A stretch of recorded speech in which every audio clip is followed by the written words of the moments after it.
concilier. Mais pour un sujet qui comprend, comme le dit Mohamed Iqbal, que le temps est le lieu de la révélation des énormes potentialités qui sont à lui-même. Alors le sujet qui comprend sa condition d'acteur dont ce destin dépend de lui-même, parce que Mohamed Iqbal nous demande au sujet de hausser son ego à telle enseigne que même avant de faire quelque chose, je lui demande, ô toi mon sujet, donne-moi ton avis. Donc ce sujet-là qui comprend la tension créatrice, que cette tension créatrice présente dans l'islam se fait par son action transformatrice, ce sujet-là peut s'enraciner comme il le veut dans une identité spécifique, dans une confrérie, mais comprendre que le vrai soufisme n'est pas quelque chose que l'on définit. Puisque ce qui essaye de définir, c'est en le faisant qu'on le définit. Et différencier son action dans le champ confrérique, son action dans le champ politique. Et donc vous voyez, il n'y a pas de rupture en fait. En fait, moi, disons que peut-être que la manière dont je comprends votre démarche, et je l'apprécie, lorsqu'on s'interroge sur le fait que si le prophète avait effectivement, c'est une question pertinente, disons l'objectif de créer un État en tant que tel, peut-être qu'il faut prendre le temps déjà de revoir ce que signifie vraiment la politique. Je pense d'ailleurs peut-être même qu'on aurait peut-être pu commencer quelque part par là. Mais disons que normalement, on définit la politique comme l'art d'organiser et de gérer la cité, si je ne me trompe pas. Oui. Allez-y. Vous avez raison de revenir à ça, M. Baki. Vous avez véritablement de poser la question en ces termes-là. Il y a le politique et la politique. Et souvent, le politique renvoie à la manière d'organiser les vivre ensemble. Mais quand on parle de la politique, et comme dit Jacques Rancière, ce qui définit un sujet politique, c'est sa participation à des contraires. L'espace de la politique est comme il dit, une hétérologie. On est en phase de plusieurs logiques dans le champ politique. La politique est le lieu qui permet aux sujets qui appartiennent à différentes obédiences de pouvoir s'exprimer sans remettre en cause la marche de l'État. Et donc, forcément, la politique introduit le conflit dans la cité. Et ce n'est pas parce que les gens sont dans une logique de conjonction qu'il n'y a pas de problème. On voit que dans le totalitarisme, par exemple, ou dans d'autres phénomènes sectaires, la politique en a été véritablement affectée. Et mettre une condition fondamentale, que la politique se soucie de la pluralité. C'est l'essence constitutive de la politique, c'est la pluralité. Et justement, puisque vous évoquez ces questions-là, j'aimerais parler d'un épistémologue, je pense anglais, Karl Popper, lorsqu'il parlait de société ouverte. Et cette société ouverte, pour lui, c'était une société dans laquelle on puisse permettre à diverses opinions de s'exprimer. Puisque la connaissance, pour lui, la connaissance étant faillible, on doit pouvoir permettre à toute société de permettre aux différentes opinions de s'exprimer. Et cela sur la base de la raison. Et donc la politique doit pouvoir organiser là ce jeu, sans pour autant porter préjudice à une partie ou à une autre. Disons que pour peut-être clarifier davantage, disons, ma préoccupation, c'est que, en fait, je pense qu'il existe différents systèmes politiques à travers le monde. Tout à fait.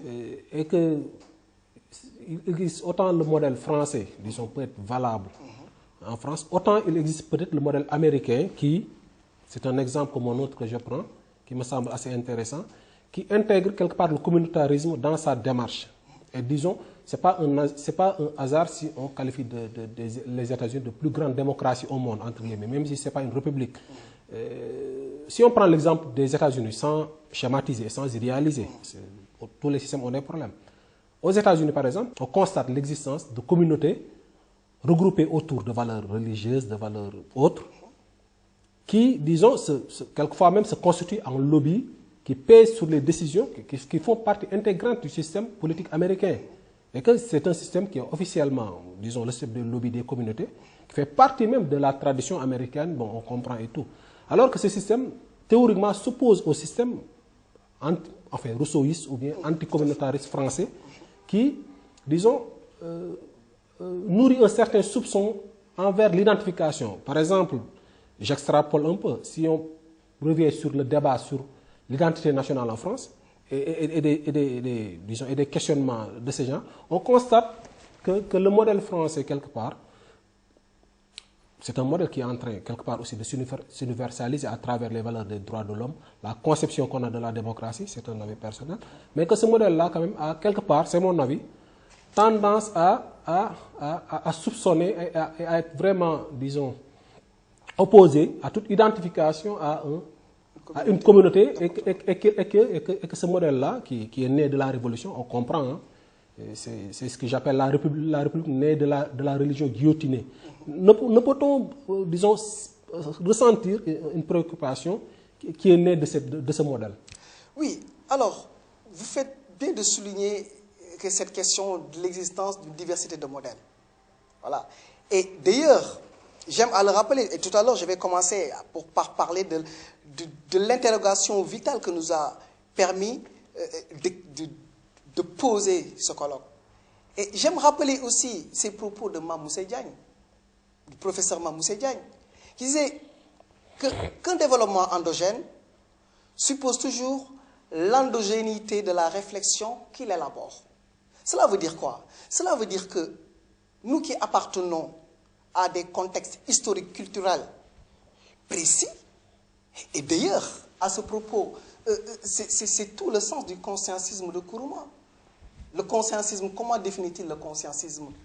Comme la manière d'organisation en termes intellectuels des différentes forces présentes en Afrique a fait qu'elle s'insère dans sa personnalité. Il y a la tradition catholique, il y a la tradition musulmane, il y a la tradition animiste. Donc, on est en face d'une logique de recomposition. C'est vrai que nous, pour pouvoir penser notre développement, surtout en termes de politique, il faudrait que l'on essaie de le penser en dehors des schémas proposés ou imposés. Mais pour ce faire, il faudrait aussi qu'on ne renonce pas à cette logique du bricolage des concepts. Parce que l'Afrique, comme d'autres continents, est héritière de différentes civilisations. Alors, rester dans ce débat-là qui consiste à dire il faut que nous assumions notre schéma, d'accord, il faut l'assumer. Et c'est vrai que les communautés, comme tout à l'heure vous avez parlé des États-Unis, les communautés aux États-Unis constituent une forme de frappe qui leur permet d'agir dans différents domaines, dans différentes sphères, mais ce qu'ils privilégient avant toute chose, c'est ce concept de travail. Ce concept qu'ils disent le self-made man. Cette notion de self-made man est fondamentale parce que cette notion de self-made man les affranchit de toute forme d'enracinement. C'est-à-dire qu'ils comprennent que leur enracinement n'est que tout simplement une rampe de lancement pour pouvoir élaborer, déployer des stratégies dans différentes sphères de la société. Justement, ne faudrait-il pas, d'après vous, penser quand même, puisque vous êtes en train de parler d'appropriation, voilà, ne faudrait-il pas, disons, penser à un modèle politique sénégalais qui est inspiré de nos valeurs endogènes, tout en s'ouvrant maintenant aux vents fécondants provenant des différentes civilisations. Parce que je pense qu'aucune civilisation, aucune culture ne peut prétendre avoir l'exclusivité ou bien, disons, tout. Mais le problème qui se pose, au-delà même de l'implication des confréries, du problème d'identification et d'individualisation dont vous parlez, ne faudrait-il pas penser à un modèle qui nous est propre, que nous avons nous-mêmes créé, à partir de notre histoire, de la même manière que la France, pour revenir à cet exemple, a créé son modèle politique à partir de sa propre histoire? Oui, en fait, j'ai en quelque sorte répondu à ces questions, mais j'aimerais bien y revenir pour préciser qu'en réalité, effectivement, il faut déconstruire, parce que quand je dis critique du paradigme unificateur, c'est-à-dire que les gens, ils sont ancrés à la fois dans des logiques de conjonction, mais aussi dans des logiques de disjonction. Et c'est tout le sens de ce que Souleymane Bachir Diagne appelle, en qualifiant les confréries, de logique de reterritorialisation, qui vont après se confronter ou bien déboucher vers des logiques de déterritorialisation. Ça veut dire que les communautés, mais les communautés confrériques, ou comme tous autres communautés, mais ce sont des communautés mais qui sont très modernes. Et armés de cette modernité, on est en droit d'attendre d'elles qu'elles puissent nous proposer une représentation de la politique, mais qui dépasse la confrérie, l'enracinement identitaire même. Comme on le retrouve, et c'est cette même logique, cette même idéal que l'on retrouve dans la pensée de Cheikh Ahmadou Bamba, par exemple, cet idéal cosmopolitique. Ça veut dire que les confréries, non, je ne suis pas en train de dire qu'il faut sortir de ce modèle communautaire, parce que ce modèle communautaire peut, comme je l'ai dit tantôt, être le lieu où s'élaboreront demain le prochain espace public. Et parce qu'il suffit de voir même les disciples actuellement de la Mouridiane, Tijania, etc., leur enracinement dans l'espace, dans leur espace communautaire, ne leur permet pas de vaquer à d'autres occupations. Mais seulement, moi, et ça, il ne s'agit pas de dire que c'est un modèle à l'occidental, c'est un modèle à la française, parce que moi, je suis contre quand les gens veulent, par exemple, nous imposer la laïcité, et on se rend compte qu'il y a des rapports multiséculaires qui ont toujours existé, et que cette conception de la laïcité découle d'un individualisme exacerbé. Donc, fondamentalement, ce modèle dont vous parlez est effectivement un travail, un enjeu de taille, et que ça commence avec des réflexions de la sorte sur, par exemple, le soufisme.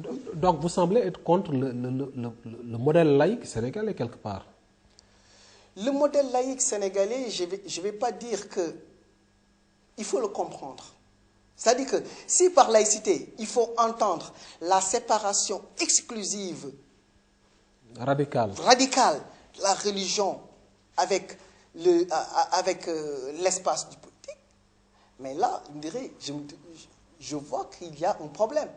Parce qu'au vu de tous ces rapports qu'ils ont eus, au vu de tous ces rapports qui font qu'au Sénégal, par exemple, depuis les indépendances, aucun gouvernement n'a pu s'installer sans faire allégeance à l'autorité maraboutique. Au vu même peut-être de l'histoire du Sénégal, où la religion a été libératrice. Mais bien sûr.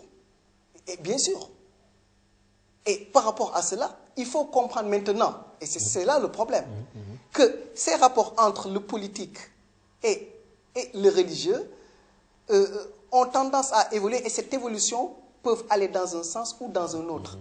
Et là, il faut dire que par ces temps qui courent, le champ du politique a été fortement influencé, fortement atteint. Parce qu'on est passé de rapports de collaboration à, forcément, il faut dire, des rapports d'allégeance. Ça, il faut le dire. Voilà. Pour retrouver les racines, entre guillemets, du mal, est-ce qu'il ne faut pas... Parce que, personnellement, je préfère en général, avant de m'interroger sur les épiphénomènes ou sur les manifestations, voir les racines.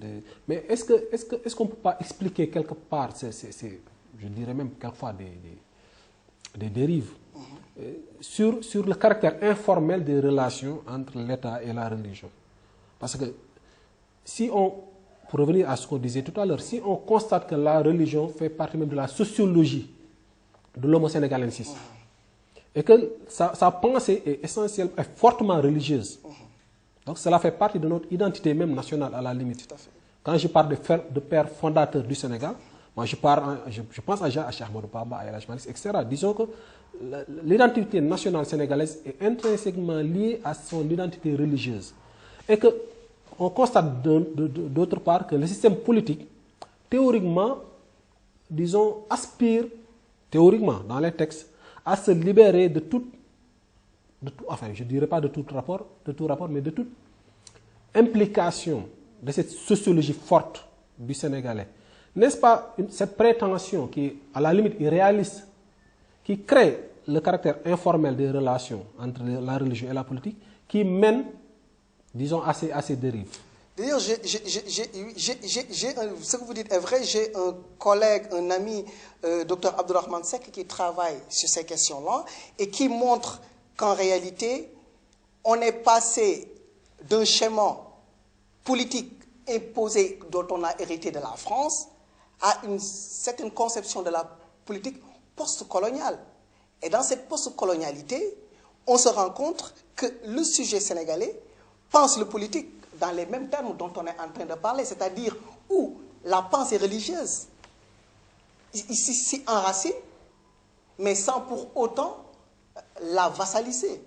C'est ça la question. Et donc, les politiques n'ont pas compris fondamentalement cette question et ont tendance à vouloir reconduire cet ancien schéma qui est là. Alors, s'il y a une racine du mal à trouver dans cette question, il faut le voir dans le déphasage de notre élite politique par rapport à cette réappropriation dont les masses sont en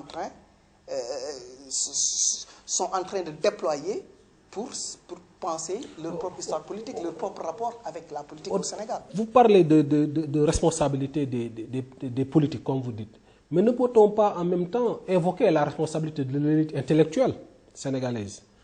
Pourquoi je le dis? Parce que moi, non seulement une partie de l'élite politique provient de cette élite intellectuelle, parce qu'il y a une certaine, disons, certains rapports. Mais si on regarde la classe intellectuelle, disons, peut-être ce qui compte, on constate que, parce qu'au Sénégal, quand on parle d'intellectuels, c'est en général les universitaires francophones, plus que les universitaires arabisants, mais ça c'est un autre débat.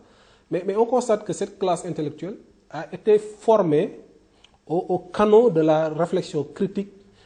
Je sais que vous n'avez pas les différenciations occidentales, etc., mais force est de constater disons que la manière de penser de nos maîtres à penser qui nous ont formés dans les grandes universités continue d'être répercutée quelque part dans les recherches. Parce que personnellement, ça fait longtemps que je constate que nos intellectuels maîtrisent mieux les instruments qui leur étaient inculqués, disons, dans l'école française, que notre propre valeur et notre propre histoire et la réflexion propre de nos grands penseurs.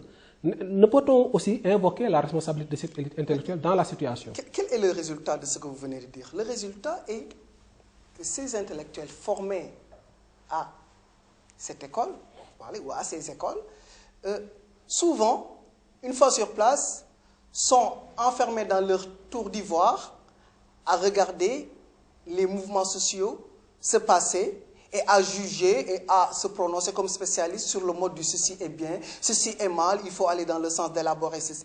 Non, ce n'est pas ce dont on s'attend à un intellectuel. Et effectivement, les intellectuels ont un rôle à jouer, ce qu'on appelle intellectuel, entre guillemets. Parce que n'oublions pas que la science